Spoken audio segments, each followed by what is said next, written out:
Hi everybody, I'm Amy with Eating Healthy, Spending Less, and today we are going to talk about those picky eaters. That's right. By the end of this video, I hope I've encouraged you and given you some great tips that you've never heard of before that will inspire you to really dive into what is the root cause of having a picky eater. I have dealt with this so much. I was a foster parent for 3 years.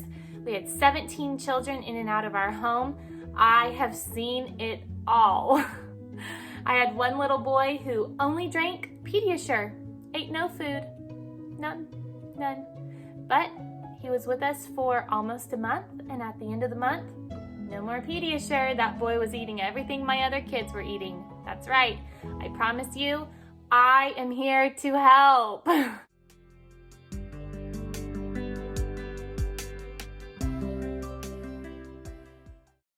By the way, we're in my bedroom because my kids are all on their Zoom meetings right now with their teachers for distance learning. So this was the best available spot in the house. So we're just going to work with this. I am sitting on the floor, as you can tell, but we're going to make it work. Okay, let's dive in.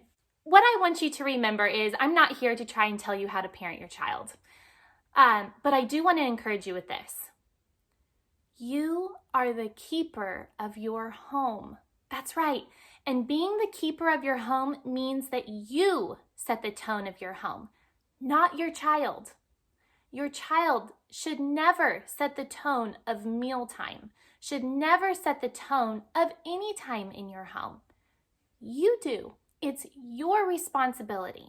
So if there is a behavioral issue happening at mealtime, and let's say you have a well-behaved child, but they're just awful when it comes to mealtime, it's still a behavioral issue. And there is so much beyond picky eating. And when we get to the bottom of this, you are going to be stronger. Your child is going to be stronger because they are not going to be fighting you anymore. It's like this tug of war is constantly happening at mealtime, and eventually it's going to dissipate. And you are going to sit down at the table and have a wonderful, happy, enjoyable meal as a family. Your child may have some really honest and true issues with texture or taste, like sweet and sour or salty, and that's okay. We can work around that. That is not what I am addressing as a negative issue. What I'm addressing as a negative issue is how they speak to you and how they handle themselves when served new or different foods. That part is behavioral. And so really focus on positivity with your child and just know that there is light at the end of the tunnel. There is. You're going to get through this. Let's make mealtime fun. Let's get excited about food. I'm going to tell you right now what has worked for me. Let's get to the fun stuff. Okay, so for us, number one tip is family meetings. Now, I have not made a video about family meetings yet. We have weekly family meetings in our home, and they have just made a world of difference because it gives our kids an opportunity to really know what's going on in our home life. You know, they don't know what mom and dad are talking about, and this we kind of filter it for them for their age level, and we just kind of discuss what's going on. We discuss our weekly schedule. We discuss our menu plan. That's right. And so what I want you to do is sit down with your child or children. Get out those cookbooks. You know, maybe get your Chromebook and get Pinterest up on there and get your kids involved in planning your meals. Something fun that we like to do with the kids is, and I'm going to show you this right here and right now. Hi everyone, so we're here at the grocery store at Albertsons, and kiddos, here's the rules for today. You get to pick out 3 of whatever vegetables you want to pick out, but one of them has to be green. Okay? Fruits or vegetables? Okay, I have 3. a question. Okay, what's your question? Can we buy like bags of mixed fruit or mixed vegetables? Like, can that count as one? Or... Let's stick with singles. Okay, because I wanted to buy that kale I have Brussels a sprout question salad too. mix. I have a question Oh, let's stick with singles today. Okay. What? too. Are we able to buy kiwi? And guess what color it is? Green. Green. So that could be your green if you want it to be. You guys ready? Yeah. Okay, let's go. What do you think, kiddo? And remember, most of this is grown right here in Bakersfield. What would be best for a salad? Would this be best for a salad? Yes, that would be delicious for a salad. Okay. No pebbles. No pebbles.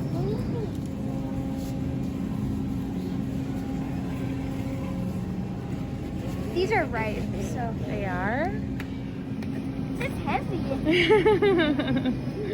We got a pineapple coming. Okay, is that 3 for each of you? Yeah. Okay, we're ready to go check out. Are you excited? I can't wait. Maybe we get to actually help make the food that for the 3 items we picked out. Yes. So oftentimes when the kids sit down to eat their meals, I love to serve them nibble plates. Nibble plates is just a smattering of foods that I have already in the house, and I just make it like this beautiful, presentation on a plate. It's real colorful and vibrant. And then I like to get out my phone and I'll say, okay, what food do you want to know about? And they'll say, oh, let's learn about carrots. I put carrots on their plate. And I'll read to them, what are the health benefits of eating carrots?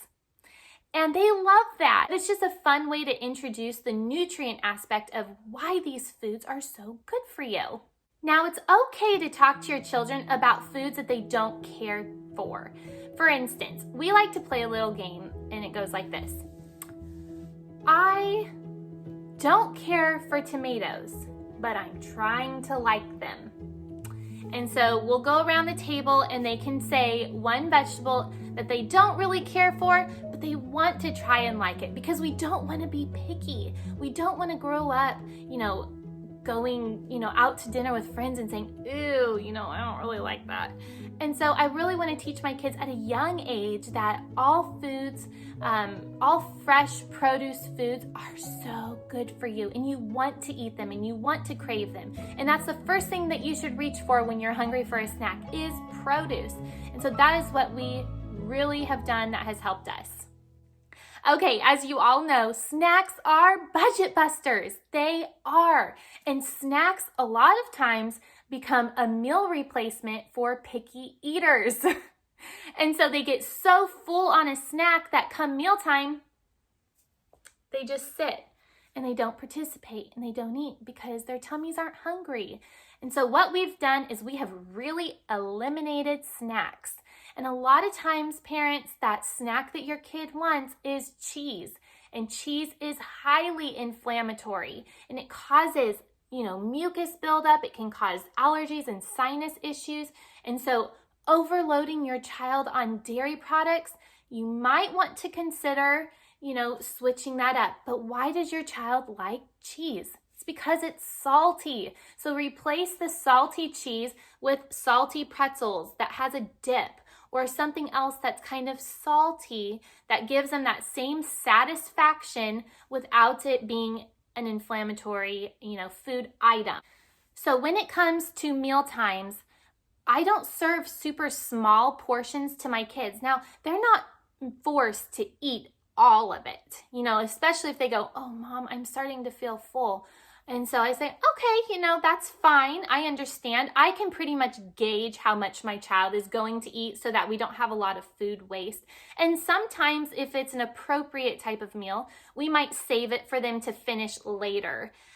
If it's something that could turn soggy, would you want to eat it? That's what you have to ask yourself. You don't want to go overboard and be just so strict that you are forcing negativity at mealtime. You don't want to force it. But at the same time, you want your child to get full from their breakfast, lunch, and dinner so that snacks become just a treat, but it's not an everyday occurrence. And if they do get hungry, offer them something that will fill them for a while, but they might be hungry at mealtime. For instance, a popsicle is a great option, especially if you make smoothies and then freeze those into a popsicle mold, and then you have a great fiber-filled snack for them that is filling at the time, but it's not going to keep them so full that they won't be able to eat their next meal. Okay, so over on Instagram, I asked a lot of my followers over there if they would give me their picky eater questions. And so we're going to kind of talk about some of those right now. So the first one was asking, you know, I'm a take it or leave it mama. I don't make separate meals. So what do I do if they refuse to eat what I make them and it goes on for 3 or 4 days, and then I start to worry, am I doing the right thing? So let's dive into that one. My answer to that is this. I agree with you. You should never have to make separate meals. However, if you are not getting your child involved in the cooking process, in the picking out of the produce, and they are a picky eater, then you're kind of doing it to yourself. So my recommendation is this. If you don't want to take your child grocery shopping, I get it. Pull up, if you maybe pick up your groceries from Walmart, pull up the Walmart app and let your child go through and pick out certain things that they want from the produce section. And then maybe, you know, because you don't want to go cold turkey and just never buy them what they want, let them pick out a healthy snack to go with it. And maybe that's a fruit snack, but maybe it's a healthier option of a fruit snack. And so you're going to let them be more involved in the picking out the produce process. And it's going to give your child ownership. Like, remember, you picked out this food. Let's try it together. And let's say they go, oh, well, it's okay. Well, now offer a dip. If they love ranch and they love ketchup, give it to them. Pick your battles. But I am a strong mama. And if they don't eat it, and it's not a gag issue, it's just a pickiness issue, that doesn't fly. It just doesn't fly. And so that goes back to you set the tone of your home. And that goes back to a behavioral issue. So I don't know if I answered that question really well, but just remember the cause of that could actually be self-induced. So if you want to avoid that, get your child involved. I promise you, it makes a world of difference to get your child involved. Anytime we got a new placement of a foster child, before we got home, I mean this, every time, before we got home, I would go pick up the child. I'd never met the child before. They're in a foreign car. They're with this foreign woman. I would take them to the grocery store because food brings security to people. Food is a personal thing for people. So I would take the child to the grocery store every time, and I would let them pick out 3 to 5 foods that they really wanted. Every kid picked out Pop-Tarts. Every time. And I would buy them at no problem. But I would also start in the produce section. And I would ask them, I'd say, okay, I'm going to let you pick out some things that you want to pick out. But let's pick out some fruit together. What looks good to you? What's your favorite color? Okay, red. Let's find some red foods. And so that's what we would do. And then when we get home, they were involved in, what foods go on their plate. And sometimes they would kind of look around the table. They didn't really want to try it, but they saw everyone else eating it and happy and talking and having a great time. And so they jumped in and wanted to be a part of that. So there is a lot of influence that happens around the table. And so if they have a good influence to look at and to model, then a lot of times they will jump right in and be a part of it. Okay, so the next question was, my child only eats sausages and nuggets. He is purely terrified of food. What do I do? Okay, so let's think about sausage and nuggets. They are naturally very, very salty. Your child likes salty. They also like crunchy on the outside and soft on the inside. That's the texture of a chicken nugget and sausage links or sausage patties as well. So let's play into that. Let's play into salty and let's play into that crunchy texture. So, what does that look like for you? Maybe that is a parboiled carrot dipped in ranch. I mean, we will go to great lengths for our children to eat healthy, won't we? So if they're terrified of food, I think it's something bigger than this. And maybe it's too big of a question for even me to answer. But again, take them to the grocery store. Take them to a farmer's market where they actually get to try the food before you buy it to see if they like it. Play into, maybe get out those flashcards that have pictures of food on it and just see what they gravitate towards. I don't know the age of this child, so that would probably work more for a toddler or a younger child's age. But I would look into that. The salty, the crunchy, the soft on the inside, and I would probably start playing into that and seeing how I can manipulate. Maybe it's a veggie nugget, and so you're playing into that salty and the same textures. Try it. It's never gonna hurt to try, and if they don't like it, you can eat it. The next question is it okay to hide healthy foods? The answer is yes. I do this all the time. There's no problem. You are not being sneaky. You are not being deceitful and conniving by any means. You're feeding your child healthy, and there's nothing wrong with that. So last night, I made a queso using sweet potatoes and carrots and garlic. Mixed it, I cooked it on the stove, blended it up in a blender. I added, smoked paprika and cumin and chili powder, some diced green chilies, and I made this delicious queso. I mixed in black beans and corn and olives, and then we mixed that into the elbow pasta. It was delicious. I'm sharing the recipe very soon on my website, so be checking back for that. And once it's out, I'll put a link in the description box for you. But my kids had no clue. And so after dinner, I said, okay, I want to play a little game. What veggies do you think were in the pasta sauce? And they couldn't come up with it. And so I was like, sweet potatoes and carrots. They had no clue. And they all started laughing because it really was funny. They loved it. Of course, they love sweet potatoes and carrots, but they loved dinner last night, and it was just a veggie sauce. So by no means is it wrong for you to hide veggies for your kids, because honestly, what it's doing is it's training your palate to like those flavors. So go for it, mama. You can do it. Okay, the next question is, how do I get my kids to eat veggies when they are such carb-loving kiddos? And honestly, here's the deal. Sometimes I don't serve toast or bread on the plate. I will just serve the meal, whatever I'm serving, and then I say, when you finish your veggie, I'm going to give you a piece of toast.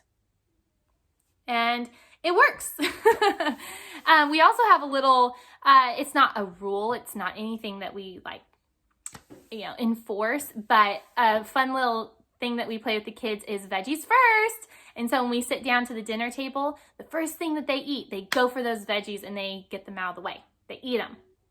And because sometimes in the past, they have eaten everything but the veggies, and then they go, oh, I'm so full.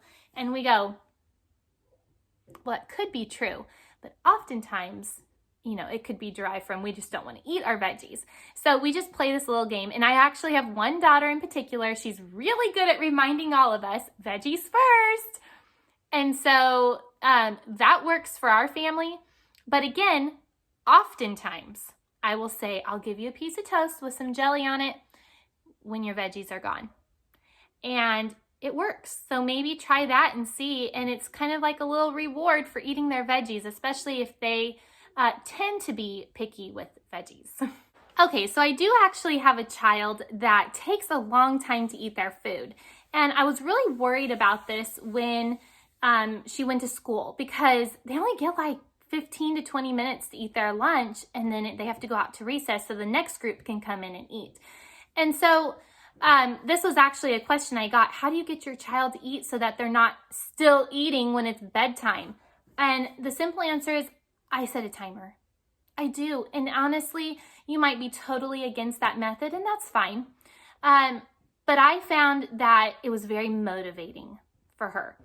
And so I started this in the summertime so that she would learn to eat a certain amount of food for schools. It was truly built around that. That was my intention for it. Because honestly, her sitting at the dinner table for an hour didn't overly bother me. But here's the deal. Know how much your child eats, and don't put so much food on their plate that you know they're not going to be able to eat it all in time. You know, ultimately, you want your child to win. You're not trying to set them up for failure. So just be cautious of that and careful, and talk to your child about it and ask them, why is it difficult for you to eat? For this particular child, there were a lot of eating issues when I got her. And so she was 13 months when she came into our home. And it was just really hard. So I know that there are some issues with that. She has a lot of issues with holding food in her mouth. Because if I hold the food in my mouth, then I know I have food to eat. And so just remember that sometimes it's a bigger issue than what you might realize. For her, it was a comfort. For me, it was annoying because I just wanted her to eat so I could clean the table and get everything, cleaned up from dinner. But I am very mindful of how much she can truly eat. And so set them up for success. And I think that will help you. And all in all, remember, parents, that this is not going to change overnight. This is a process. Picky eating is a process. It took you a while to get to where you are today, and it's going to take you a while to turn things around.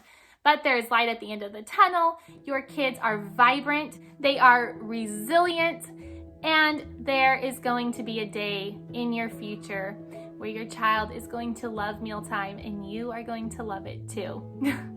You will get there. I promise. This is not anything that you have to deal with the rest of your life. But just remember, like I said earlier, you are the keeper of your home. You set the tone of your home. And keep it a peaceful, loving, restful place for your family to be. Your home is a place where you should feel rejuvenated and charged up to go out into the world. And you are raising wonderful kiddos that have a bright and purposeful future ahead of them. Okay, well, thank you so much for joining me today. If you are new to my channel, please hit that subscribe button. It really helps me. Give it a big thumbs up. I would greatly appreciate it. And thank you so much for being here. So I make YouTube videos about handcrafted recipes using fresh ingredients in everyday living. And don't forget, this girl's on a budget. I'll see you in the next video, friends. Have a blessed day. Bye-bye. Oh, and a happy mealtime.